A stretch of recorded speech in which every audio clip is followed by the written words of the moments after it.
everyone, welcome to another episode of We Don't Watch Movies, featuring me, Corinne. And me, Monze. Woo! So we're talking about a movie neither of us have seen, but we're intrigued by it, mainly because of the presence of Hugh Grant. Yes. And it is The Heretic. Wow. Yes. So, Monze, why have you not seen The Heretic? Because it's a scary movie. Yeah. I think same reason for you. Yeah, that's the reason why I haven't. Yeah. It does intrigue me. I'm intrigued by it. I've heard different things. I've heard it was good. I heard people say it was good until the ending. I heard the beginning was really good, and then after the beginning, it wasn't so good. So I've heard multiple. I don't even know. Multiple opinions. That's the word. Yeah. But but everyone has said overall Hugh Grant does a great job. And yeah, that's all I have to say. Thank you very much for coming to my talk. Yeah, I also haven't seen it because it's scary. And I just don't know how bloody it gets, because I feel like if there's like no actual gore or blood, maybe I could watch a scary movie as long as it's not about like ghosts. Then it's just like a thriller. It's just a thriller, yeah. Like that. It's just an episode of Criminal Minds. You know, I can watch that. Criminal Minds. I loved that show in high school. Yeah. I've never been able to get into Criminal Minds. I don't get it. Older sister really likes Criminal Minds. She'll just watch it, and I'm just like, I don't get it.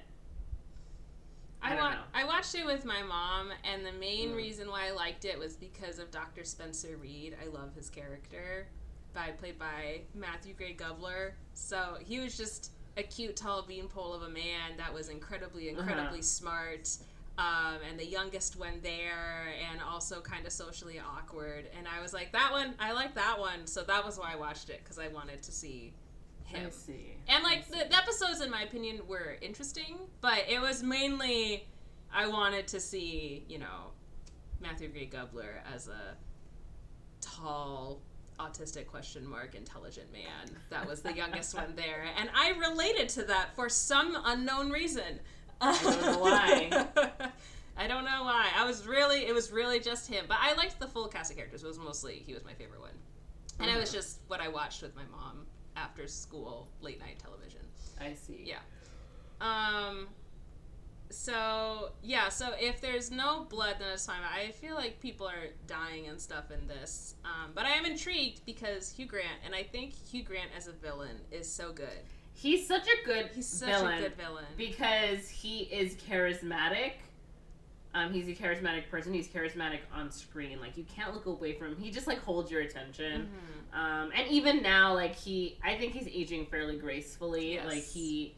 You can still tell, like, this was a handsome man. Yes, you know what I'm saying? And I think he carries himself in that way. Yes. And so it is still, like, I get it, right? Like, I can see how he's charming. I can see how he could get away with, like, whatever it is he does in this movie, right? Because it is Hugh Grant. Yeah. And I love that he's getting sort of this revival of his career in his later age, as sort of these villainous characters, or at least not like the nice, sweet, charming man next door, which was basically the archetype he used to play in all of his films. So yeah, I think it works so well because he's playing against type. He's playing against your assumptions, because he looks like a person that you want to be good and friendly because he's so handsome and so charismatic, which you want in a villain. Like, you want a charismatic villain is such a good villain Scar. to have. Yeah, because it's like then you almost want him to get away. Yeah, you're rooting for them, right? Or you're like good villain. Exactly. You're like,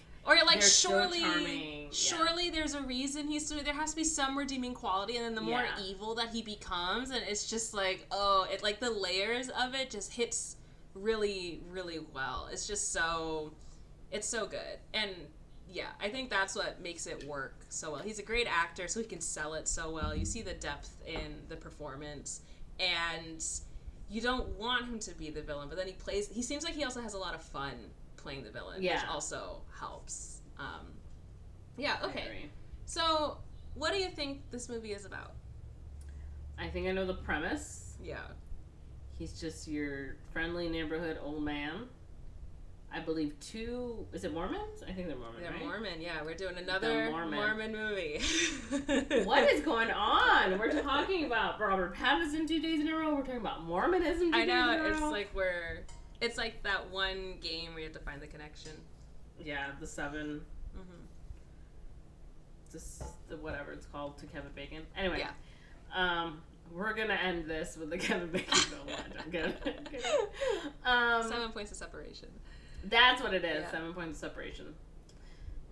What were we talking about? What I think it's about. Yeah. They like knock on his door and they're like, "Hey, would you like to hear the word?" And he's like, "Oh boy, sure, I'd love to hear the word."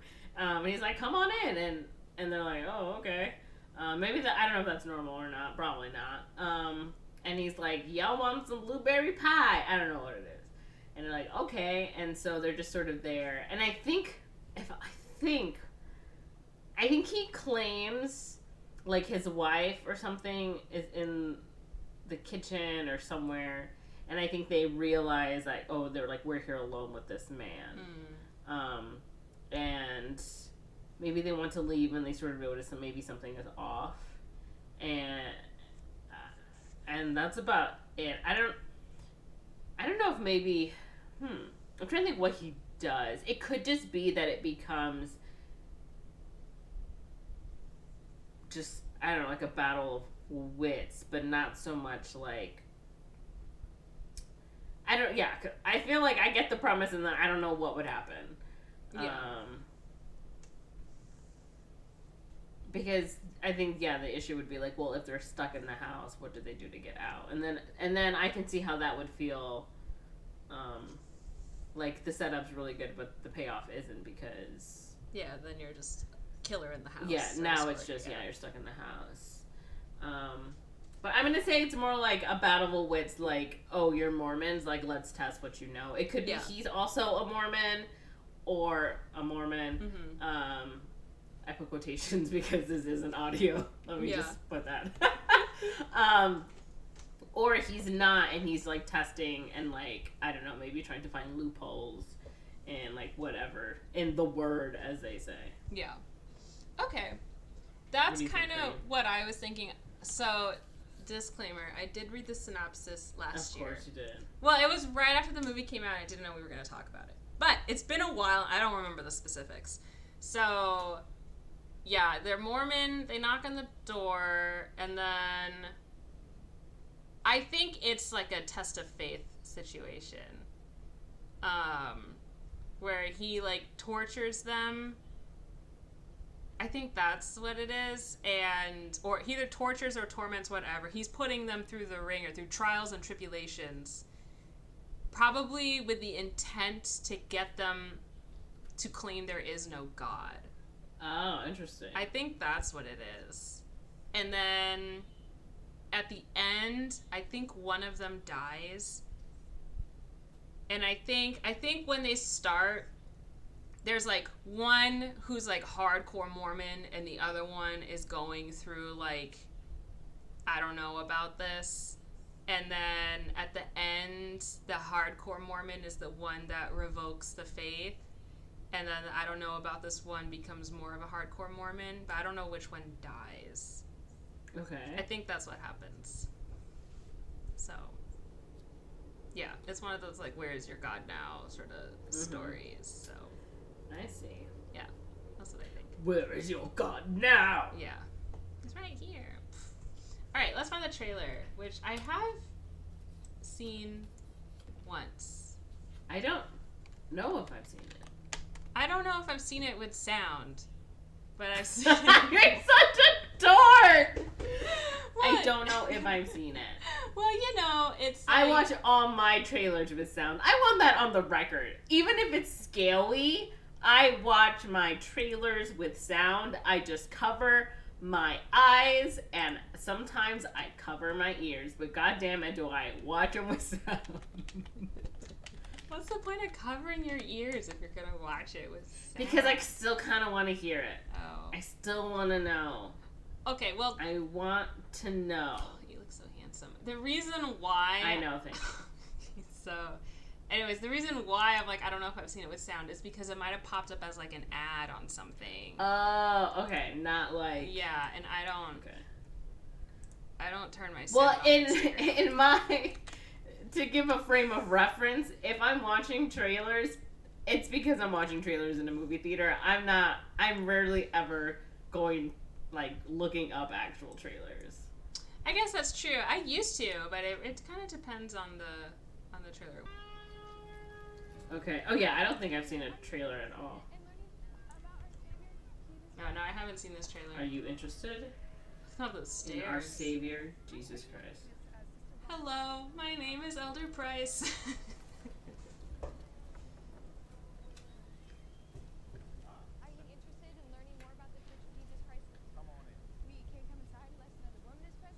Oh. Does my wife count as a woman?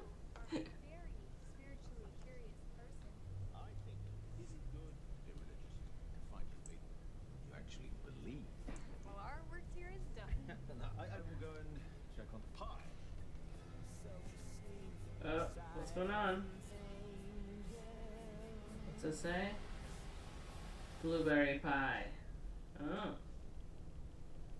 I have seen this trailer. Oh, at least I've seen this. Where she sees the candle. The scent is fake. Yes. Uh-oh, we're locked in here. Yeah. Can you read through this? This actress is so pretty, though. What? What is this? Oh. What? I won't keep you if you wish to leave. Oh. I want you to Ceremony? to go through based on your faith. Oh. Belief or disbelief? Everything. Oh. I love his glasses. I love his Oh, face. I love how I know that scene. He looks He's so great. handsome! Pray. It will make your hearts beat faster. It may Oh my god. make you want to die. His face. Oh, sorry about that. I know! It's so... Oh, my bad. It's okay, Hugh Grant. You will witness a miracle. Oh, interesting. Yeah. Climbing a ladder. It is the year that I breathe. That's a good song. Oh, you know this song. Uh, Oh, he's made like a whole... oh it's my the god, thing. some type of weird maze? Oh, that's cool. That was neat. That's a cool shot. I know. I love his whole... The whole, like, apologetic villain, like, sorry, but you have to do this. It's like, actually, yeah. I don't have to. You can let me out now. Finally, a film that captures the unspeakable horror of a scented candle. Oh, I love YouTube comments on that. He's so villainous roles for Hugh Grant. Like, I loved him in the D&D movie. He was so great in that so D&D good. movie. You Yeah. can tell he was having so much fun. Yeah, he was a villain in that Paddington too. I know you haven't seen it, but Oh, he's a villain in that movie.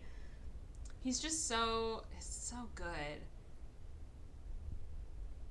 And he looks great. I'm like, I don't know if he's gotten work done or what, but he looks great for his age.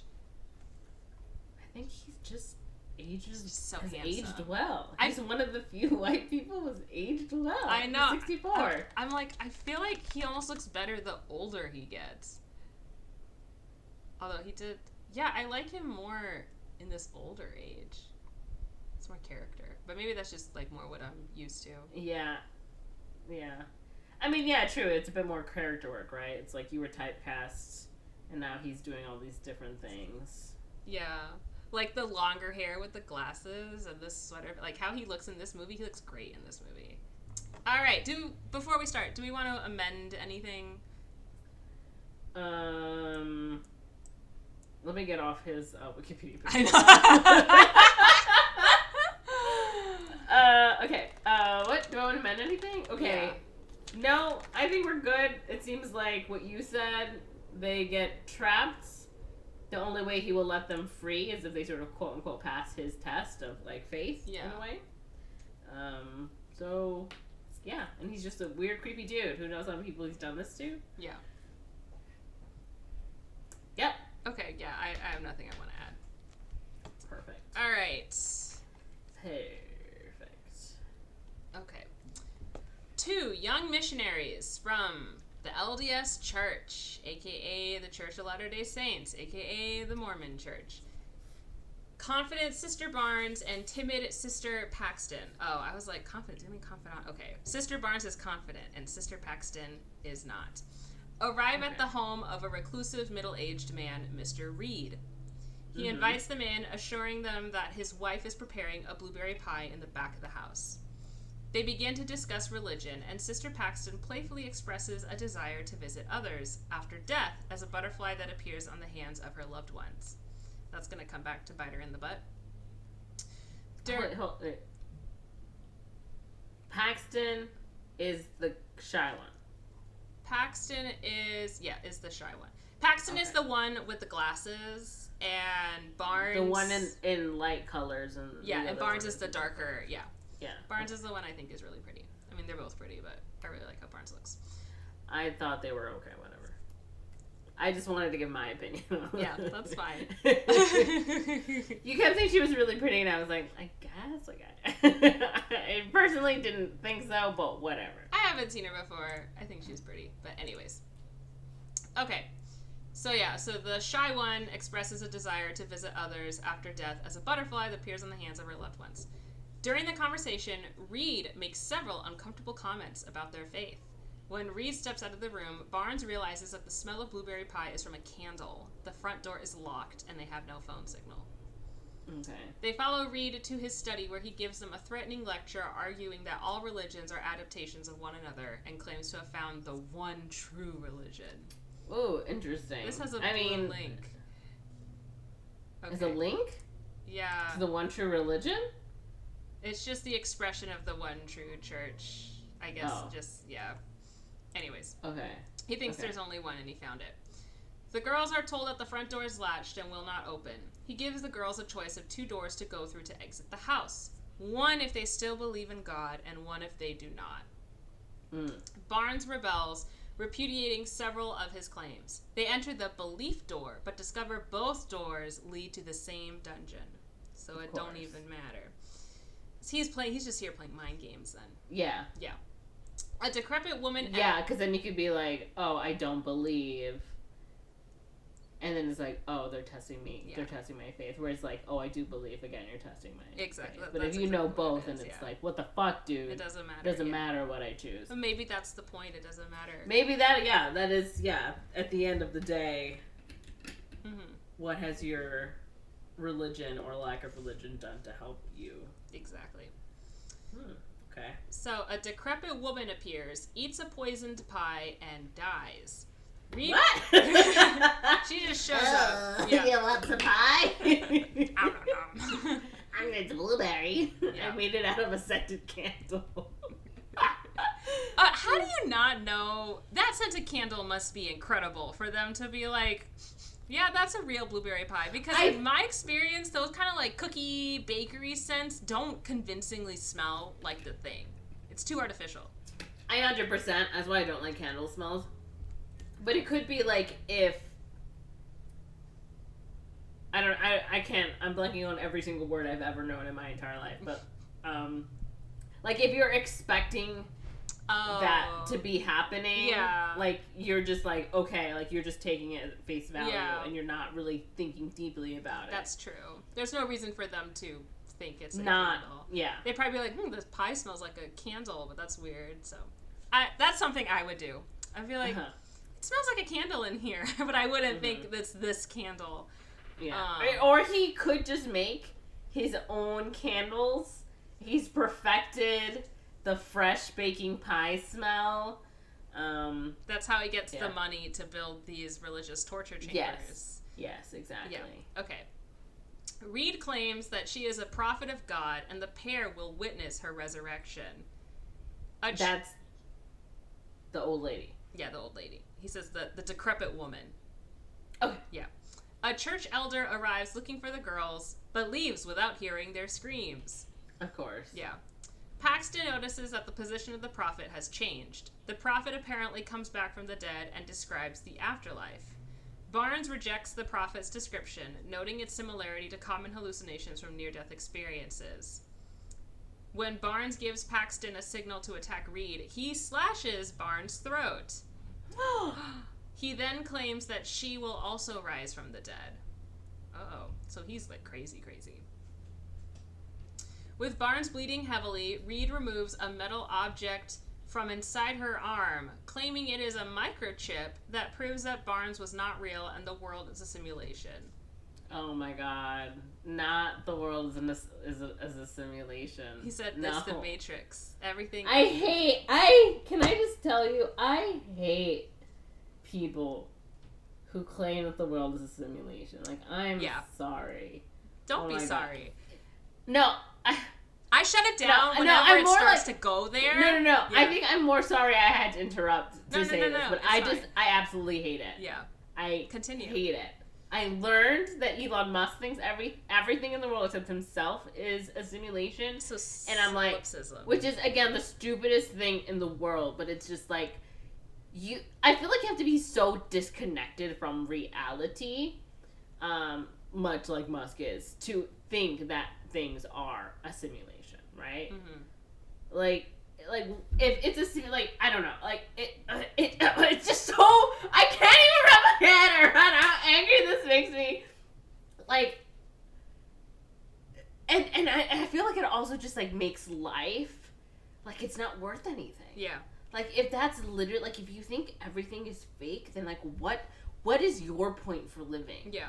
Like, to get out of the simulation for what? You don't know what's out there. This is what's here. Like, if this is your life, then, like, of course you're gonna be like, I don't give a fuck about anyone else because to you it's not real. Yeah. Meanwhile, it's like, no, like, you can go and you can explore life and do things and have experiences and be happy and make friends and, you know, have your heart broken or fall in love, whatever nonsense it is. Like, that is more real than whatever you think is beyond the quote-unquote matrix. Like, it's so frustrating. Anyway. I mean, well, it's solipsism, which is just when you think you're the only cognizant person, right? But it's also like the perfect thing for a narcissist to believe, because then it's like, I'm the only real person, none of you are actually real, you're all a simulation.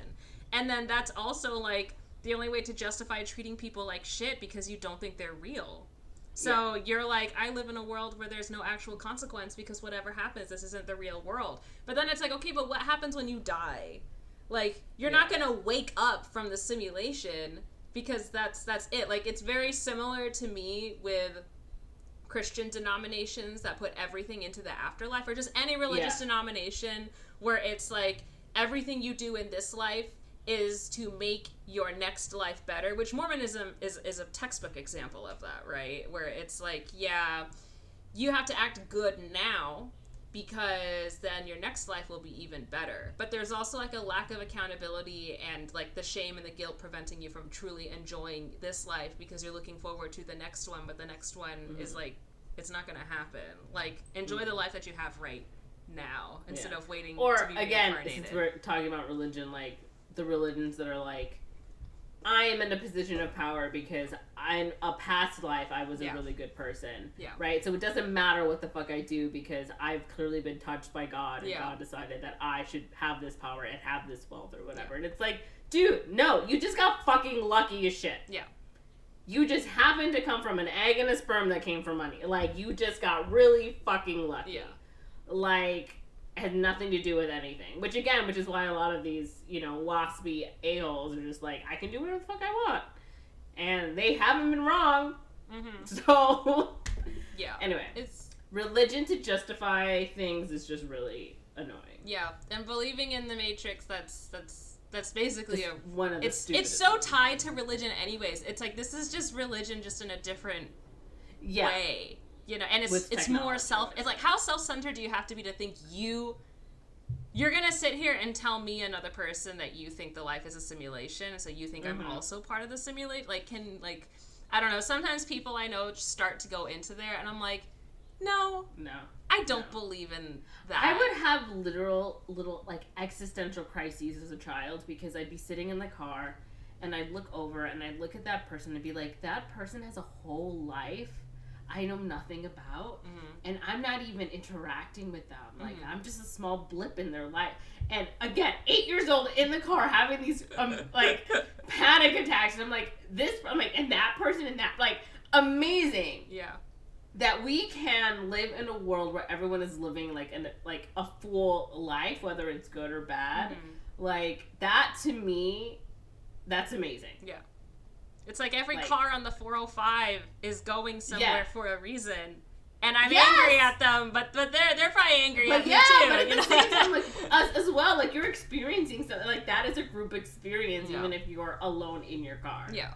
Right, because everyone else is just as fucking pissed off exactly. in the fucking traffic. Or like when you're driving at 3 a.m. and it's like, I know where I'm going, but where are you going? Like, and it's like, why is anybody awake right now? Where are you going? You know? Exactly. I love that too, where it's like, oh yeah. Anyway. Yeah. No, I agree. Anyway, the world is beautiful and it's not a simulation. And it's not a simulation. We are all here experiencing life. We are touching your life, even if we will never meet whoever is listening to this. Yeah. Look at this. I'm really in the fields today, guys. We really are. It's both so expansive beyond comprehension, but also such a small world, like simultaneously. Such a small world. It's like both of those things at the same time.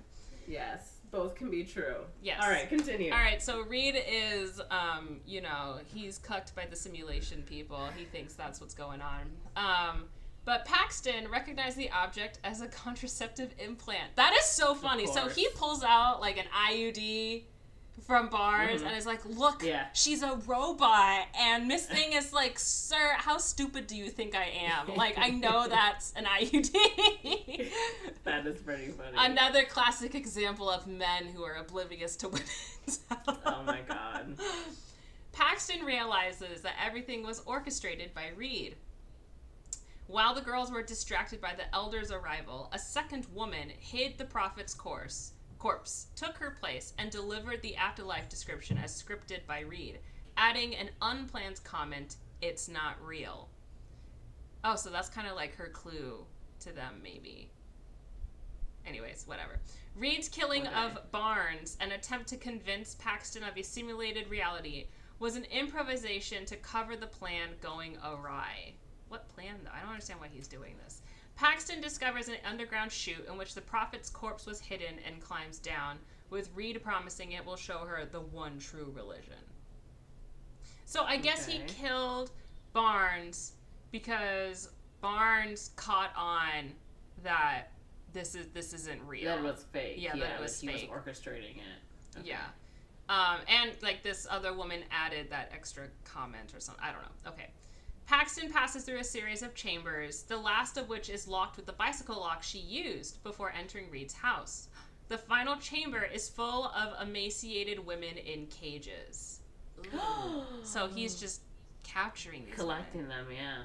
So those are probably the women, that's the women he's using to keep catching more women.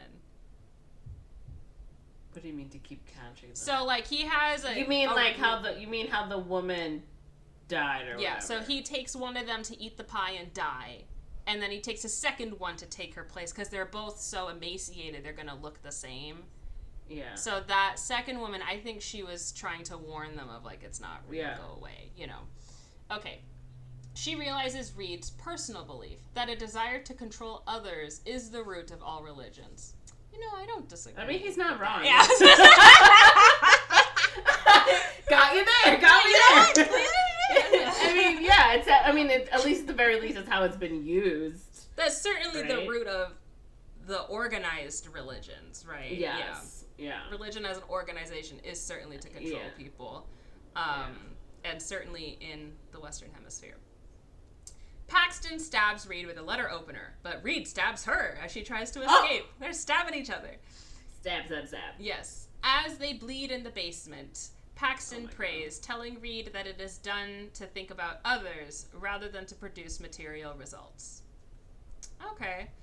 Reed prepares to finish her off. Barnes, who is still alive, kills him. She's been... What? Where'd she come from? She's been hanging on.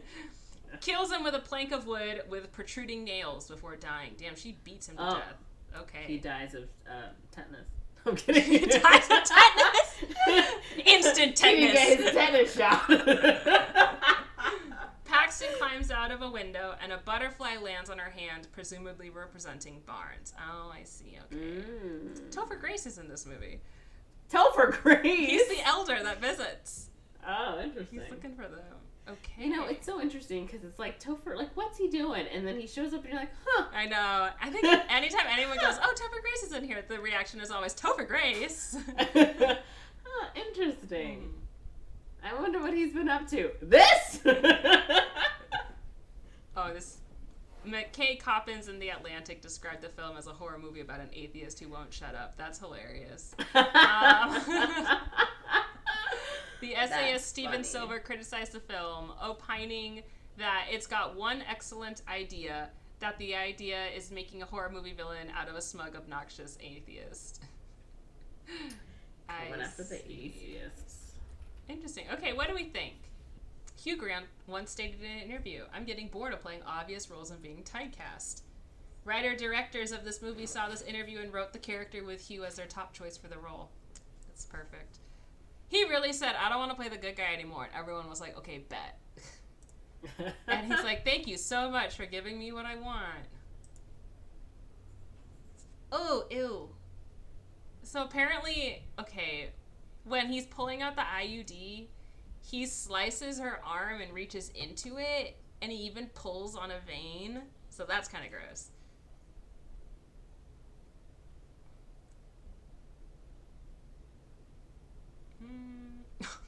Frightening and intense scenes. Extended conversations regarding religion, faith, and belief, which may be blasphemous for some viewers.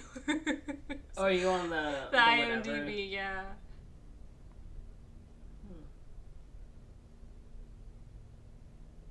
Oh, someone is impaled by a box cutter through the stomach. Insanely shocking jump scare. Okay, I feel like Continue. I want to know what else they see and experience in the rooms. I feel like that really wasn't said much in the summary that we read, and even right now I just read through the IMDb summary to see if it gave any more details, and it really doesn't. Yeah. So I think in order for me as a person to feel like satisfied with my response to what I think, I kind of want to know what else is going on in like this room to the creepy dungeon, because like in the trailer we kind of saw that like how it ended, that cool shot where they're pulling out and it looks like she's in some type of maze or something, like a lab rat in a maze. So I kind of want to know what else is down there. Because I think right now, like, I can see why people, again, are like, okay, the setup is really good, the payoff isn't. Yeah. It's kind of like they go to the dungeon, they walk around and realize it's a labyrinth. They see this woman eat a pie, die. They seemingly see her come back to life. And then they are also dying down there. And then they leave. Like, it seems like that's kind of all that happened. And then she finds the room with the women in the cages. Yeah. But yeah, I want to know more about what's wrong with this man. Like, why is he doing this? Is he only targeting religious women? Is he targeting Mormons?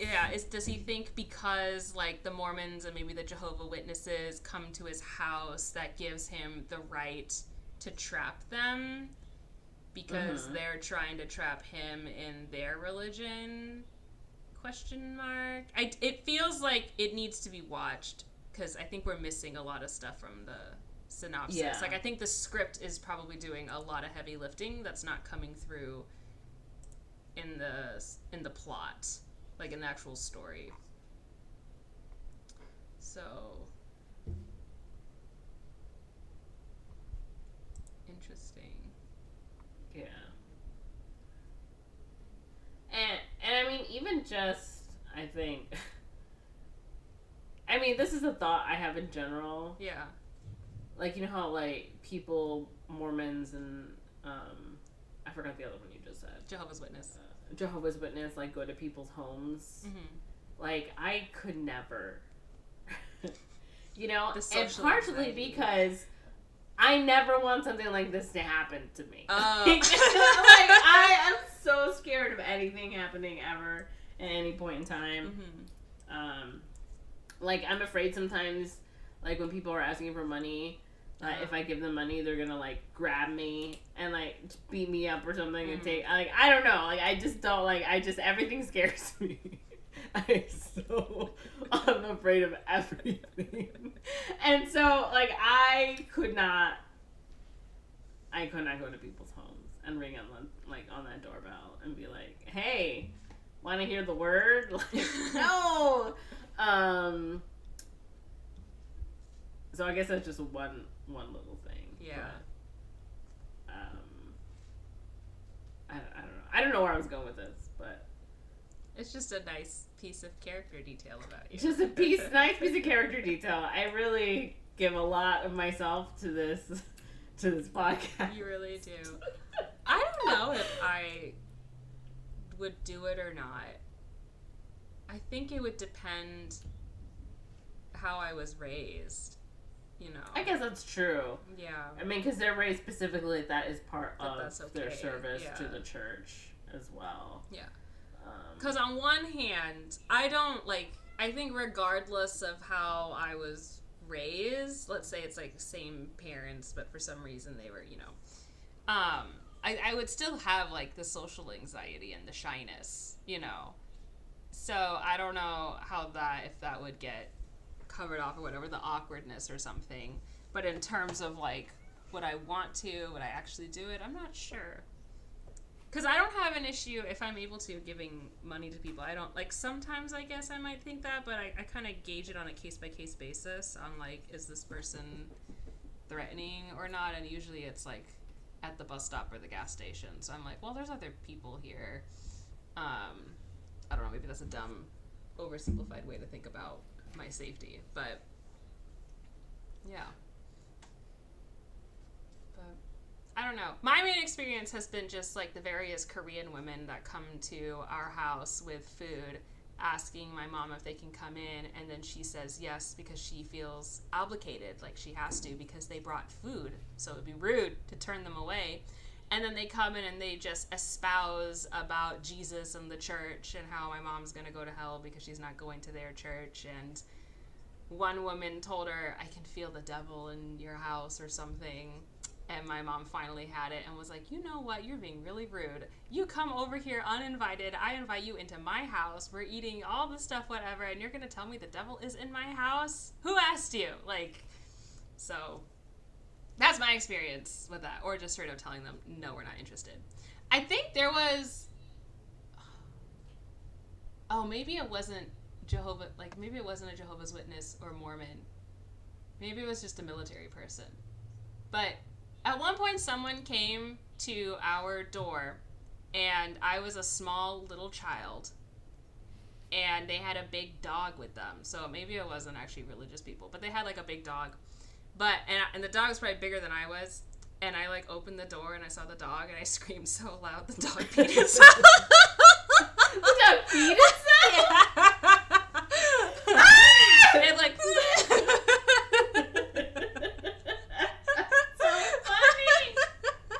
So we both scared each other.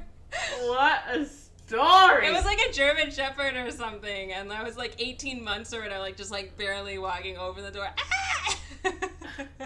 You should not have been allowed to open that door. If it was like definitely not older than like 3 or 4. But yeah, it's just my dad likes telling that story. But I don't know whose dog it was. I don't remember if it was a military person or like a religious person, but that did happen. I don't remember, but it did happen. That's so funny.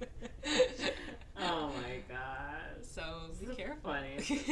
Be careful out there who you open your door to. I'm Mexican, so I don't open my door to anyone. You really don't. And that's especially in this day and age, that's something that I think everyone should practice. Anyone who knows or I'm expecting will just know and open the door. They'll just text me. They'll just come in. You don't lock your door? Wait, well, like, at my mom's house, sometimes, like, the door isn't always locked. Like, I came last weekend. I think I told you, again, the dryers weren't working in my building. Yeah. And see, here's the thing. There are 2 laundry rooms. There's one that's immediately underneath my apartment, and there's one that's slightly further away. Yeah. But I was like, I already spent and one of the dryers wasn't working. Mm-hmm. So I only had 1 dryer, and I had 3 loads. So I put my first load in, whatever. I was mad, but whatever. So they took my $1, and then it didn't fucking dry. And I was like, as a matter of principle, I'm not fucking giving them any more of my money. Uh-huh. So I took all my wet clothes and I drove to my mom's house. She lives like 30 minutes away. 40 minutes if there's traffic. And I'm like, I'm putting all my clothes. I open the door. It's unlocked. And I put on my things or whatever. Close the door. And I open. And my mom is sitting on the dining room table eating breakfast. She's got her coffee. She's got her eggs. And she's just like, I'm like, Mom, anyone could have just walked in here. And she was like, I was watching. I was paying attention. I knew who it was. She's like, I saw you through the window. Yeah. Because as you know, we have like the windows through Yeah. that. And she was like, if it was someone who was supposed to, I would have taken care of it. I was like, Ma! So, as I said, anyone who is expected knows you just come through the door. Or if it's locked, be like, I'm here. Yeah. That's it. Yeah. I was gonna say, just text that I'm here or we just parked or whatever. I never leave my door unlocked. I always lock it. I think, do I? I think I do. If it's unlocked, it's because I forgot to lock it, but I always lock it before I go to sleep. Well, I mean, like here, in my home, Yeah. I always lock it. Yeah.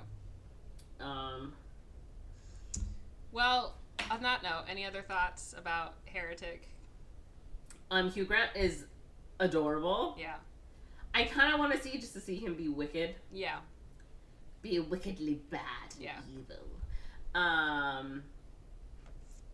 I think I really like his sweater vest. I really like just watching the trailer. I do enjoy the look of the film. Yes. Like the way they're dressed, the way he's dressed, the colors. It's very like warmly lit, I feel. It's like almost cozy horror. Mm-hmm. In a weird way. Yeah. Yeah. So I do like that. Mm-hmm. Since it didn't mention anything in there specifically about, like, I don't know. I mean, there was, like, 2 murders, but nothing that seemed, like, I don't know, torturous. So maybe I'll look into it. George is into something right now, and I don't know what it is. Yeah. I just hear him acting a fool. Yeah. I mean, her neck gets slit. Someone gets stabbed That's through true. the stomach. She beats his head in with a board. That's true. And then he's digging around in her arm to pull out the that thing. might be the grossest But part for me. I It's feel like that's like expected, so I could just like Yes. not look. So. Yeah. So yeah, I think I am interested just to hear, just to see. It seems more thriller-ish. Yeah. Than like a creepy, gross. Yeah. Stab kind of thing. Yeah. Because I'm always afraid things will turn into a Saw scenario. Yeah, and that I don't want. This seems to kind of skirt close to Skew it. it, yeah. Doesn't? Yeah.